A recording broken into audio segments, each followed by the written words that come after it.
तो आज की इस वीडियो में बात करने वाले हैं टीम मर्जर या फिर स्पिन ऑफ का मतलब क्या है। देखिए ये होता कब है।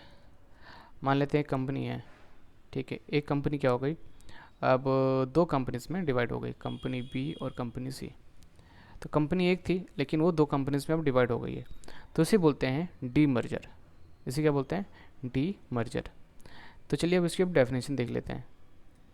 देखिए, तो अभी डी मर्जर कब होता है, जब एक या फिर एक से ज़्यादा, ठीक है, वन और more of its existing business on to a separate company. जब हो सकता है कि या तो एक कंपनी दो पार्ट में डिवाइड हो सकता है एक ही, या फिर हो सकता है दो कंपनीज या फिर उससे ज़्यादा कंपनीज अलग अलग पार्ट्स में डिवाइड हो जाएं, ठीक है। तो उसे बोलते हैं डी मर्जर। अब इस केस में क्या होता है कि उस कंपनी के जो शेयर होल्डर्स थे, ठीक है, तो जितने शेयर उन्होंने कंपनी ए में, ठीक है, मान लें जितने शेयर उन्होंने कंपनी ए में थे, ठीक है, सपोज एट 1000 शेयर थे, ठीक है, उसी प्रपोर्शन के हिसाब से कंपनी बी और सी में भी उनके पास उतने ही शेयर होंगे, मतलब प्रपोर्शन के हिसाब से, ध्यान रहे। तो यहाँ पे इन्होंने लिखा भी हुआ है, in case of spin off the shareholders on record date. हाँ, अब रिकॉर्ड डेट क्या है, देखिए रिकॉर्ड डेट वाले दिन ही हमको पता चलेगा कि कंपनी के शेयर होल्डर कौन थे। रीज़न, क्योंकि अब शेयर बाय सेल होते रहते हैं डेली बेसिस पे, तो हमें कैसे पता चलेगा कि कंपनी ए के शेयर होल्डर कौन थे। तो कंपनी हमेशा रिकॉर्ड डेट मेंटेन कर रखती है, ठीक है। तो अब रिकॉर्ड डेट डिपेंड करता है कि वो अलग अलग हो सकती है, ठीक है, ज़रूरी नहीं कि सेम हो। तो रिकॉर्ड डेट वाले दिन ये देखा जाता है किसके पास कंपनी के शेयर थे। तो जिस किसी के पास भी शेयर होंगे वही कंपनी का शेयर होल्डर कहलाया जाएगा और उसे सारे बेनिफिट मिलेंगे।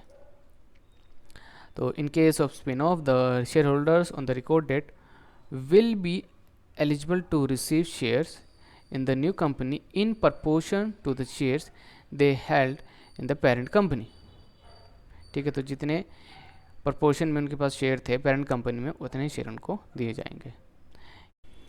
तो नेक्स्ट है स्कीम ऑफ अरेंजमेंट। अब ये क्या होता है स्कीम ऑफ अरेंजमेंट। देखिए होता क्या है कि कई बार एक कंपनी है, ठीक है, मान लेते हैं एक कंपनी है, ठीक है, कंपनी ए है, ठीक है, वो लॉस में जा रही है। तो वो क्या करती है, वो उसकी एक और कंपनी है, हो सकता है उसकी या फिर कोई और कंपनी है, ठीक है, वो उसमें हो रही है मर्ज, वो उसमें हो रही है मर्ज, ठीक है। अब देखिए यहाँ पे लॉसेस भी हो सकते हैं और हो सकता है कंपनी के ऊपर बहुत ज़्यादा उधार भी है, ठीक है, डेट भी है उसके ऊपर। अब खुद सोचिए अगर ये दो कंपनीज अगर मर्ज होंगी तो इस कंपनी के जो क्रेडिटर हैं, यानी बी कंपनी के जो क्रेडिटर हैं, जिन लोगों ने कंपनी बी को उधार दे रखा है, ठीक है, क्या उनको बुरा नहीं लगेगा? क्योंकि कंपनी बी जो है वो तो अच्छी खासी चल रही है, ठीक है, प्रॉफिट में है। तो अगर ये कंपनी के साथ मर्ज होगी तो ये थोड़ा सा सही नहीं होगा ना, ठीक है। यहाँ तक कि जो शेयर होल्डर है उन्हें भी थोड़ा बुरा लगेगा।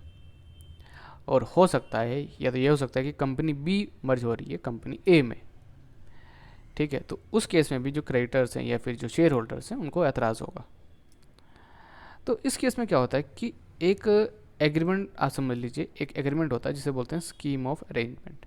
स्कीम ऑफ अरेंजमेंट, तो जब ये होता है तो हो सकता है कि जो क्रेडिटर्स है, ठीक है, वो भी कंपनी के अब शेयर होल्डर बन जाएं। और हो सकता है कि जो शेयर होल्डर्स थे, ठीक है, प्रेफरेंस शेयर होल्डर्स या फिर इक्विटी शेयर होल्डर्स, ठीक है, उनकी भी संख्या कम हो जाए, मतलब उनके पास जो नंबर ऑफ शेयर्स है वो भी कम हो जाए या फिर ज़्यादा हो जाए। तो अभी हो सकता है थोड़ा बहुत समझ में आया, हो सकता है थोड़ा बहुत समझ में ना आया हो। तो चलिए हम डेफिनेशन पढ़ लेते हैं, ठीक है।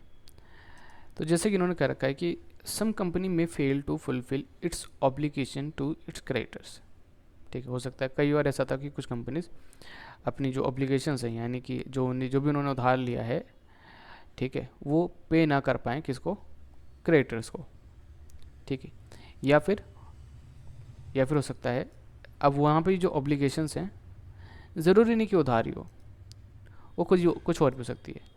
Some companies may fail to fulfil its obligation to its creditors या फिर to certain class of shareholders, to certain class of shareholders, ठीक है। अब जैसे कि प्रेफरेंस शेयर होल्डर्स, अब ये क्या होता है पहले समझिए। देखिए आमतौर पे जो शेयर होते हैं मेन वो दो ही टाइप के होते हैं, एक होता है इक्विटी, एक होता है हमारा इक्विटी, और एक होता है प्रेफरेंस शेयर। ठीक है, एक होता है हमारे प्रेफरेंस शेयर। तो अगर कंपनी को प्रॉफिट होता है, अगर कंपनी प्रॉफिट होता है तो पहले जो प्रॉफिट का हिस्सा है वो उनको दिया जाता है। ठीक है, कई बार इनका हिस्सा फिक्स भी होता है, वैसे ज़्यादातर फिक्स ही होता है, क्योंकि इनके भी अलग अलग टाइप के इनके भी अलग अलग टाइप होते हैं।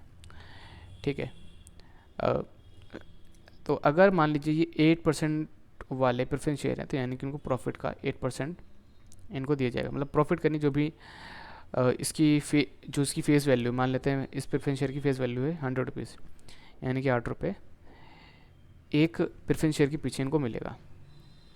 ठीक है, अब कंपनी को प्रॉफिट ही नहीं हो रहा, कंपनी को प्रॉफिट ही नहीं हो रहा, तो इनको पैसा कहाँ से देगी? या फिर हो सकता है कि कंपनी अब कंपनी जब प्रेफरेंस शेयर होल्डर्स को जब शेयर इशू करती है, तो ये कुछ शेयर मतलब कुछ प्रेफरेंस शेयर ऐसे होते हैं एक को छोड़ के, ठीक है, जिनको रिडीम किया जा सकता है। रिडीम मतलब कि अब देखिए कंपनी ने क्या करा होगा, कंपनी ए ने मान लेते हैं कुछ लोगों को प्रेफरेंस शेयर इशू करे होंगे। ठीक है, कुछ लोगों को प्रेफरेंस शेयर इशू करे होंगे, उनसे क्या होगा कि 10 साल बाद, ठीक है, प्रेफरेंस शेयर इशू करें और उनसे पैसा लिया है। ठीक है, इनसे क्या लिया, मनी लिया है, उनसे बोला कि 10 साल बाद हम आपको लौटा देंगे, आप हमारी प्रेफरेंस शेयर आप लौटा देना। लेकिन मान लो कि 10 साल बाद उनके पास पैसा ही नहीं है, तो फिर वो कहाँ से पे करेंगे, है ना? तो ये भी एक रीज़न हो सकता है। तो उस कंडीशन में क्या होता है कि जो कंपनीज़ हैं या फिर जो क्रेडिटर्स हैं, ठीक है, अब उनको भी भाई इंटरेस्ट वगैरह नहीं मिल रहा है ना, उनको जो उनका प्रिंसिपल अमाउंट है जो उन्होंने दिया था वो भी नहीं मिल रहा। ठीक है, मेंबर्स यानी कि जो शेयर होल्डर्स हैं, स्पेशली जो प्रेफरेंस शेयर होल्डर्स हैं, उनको भी प्रॉफिट नहीं मिल पा रहा। ठीक है, तो उस केस में जो कंपनीज़ हैं या फिर क्रेडिटर्स या फिर मेंबर्स जो हैं वो कोर्ट में जा सकते हैं। कौन से कोर्ट में? नेशनल कंपनी लॉ ट्रिब्यूनल, ठीक है, यानी कि NCLT। तो इनके पास जा सकते हैं और स्कीम ऑफ अरेंजमेंट की रिक्वेस्ट कर सकते हैं, मतलब कि डी मर्ज होने की। ठीक है, तो जब ये डी मर्ज हो रहा है, जब ये मर्ज होना, ठीक है, तो जब ये मर्जर हो रहा है तो उसका मतलब क्या कि कंपनी पूरी तरीके से चेंज हो रही है। ठीक है, reorganisation of the share capital of the company, मतलब कि कंपनी जो शेयर कैपिटल वो भी पूरी तरीके से चेंज हो रही है। अब उस केस में क्या हो सकता है कि अगर ऐसा होता है, अगर मर्जर होता है, तो बहुत सारी चीज़ें होने की संभावना है। ठीक है, उनमें से क्या है, it may involve the existing shareholders relinquishing part of their ownership in favour of the creditors. मतलब कि जो शेयर होल्डर्स के कुछ पार्ट्स हैं, यानी कि अब समझ लीजिए कि 50% में से 10% जो है कंपनी की हिस्सेदारी क्रेडिटर्स को दे दी जा रही है, या फिर कंसोलिडेशन हो रहा है। ठीक है, अगर कंसोलिडेशन आपको नहीं पता तो हमारी कंसोलिडेशन के ऊपर एक वीडियो है, आप वो देख सकते हैं। या फिर division of class of shares हो सकता है। Division of class of share का मतलब कि जो प्रेफरेंस शेयर होल्डर थे पहले, अब वो भी बन गए इक्विटी शेयर होल्डर। ठीक है, ये फिर हो सकता है कि जो क्रेडिटर्स हैं उनको प्रेफरेंस शेयर्स मिल जाए। ठीक है, कुछ भी हो सकता है, इट डिपेंड्स, वो जो कोर्ट है उसके ऊपर डिपेंड करेगा कि वो क्या फैसले लेंगे। तो ये किस सेक्शन के तहत होता है? तो ये होता है under section 230 of the companies act 2013। ठीक है, तो इसके तहत जो कंपनीज हैं या फिर मेंबर्स जो हैं या फिर क्रेडिटर्स जो हैं वो NCLT के पास जा सकते हैं और स्कीम ऑफ अरेंजमेंट की रिक्वेस्ट वो कर सकते हैं।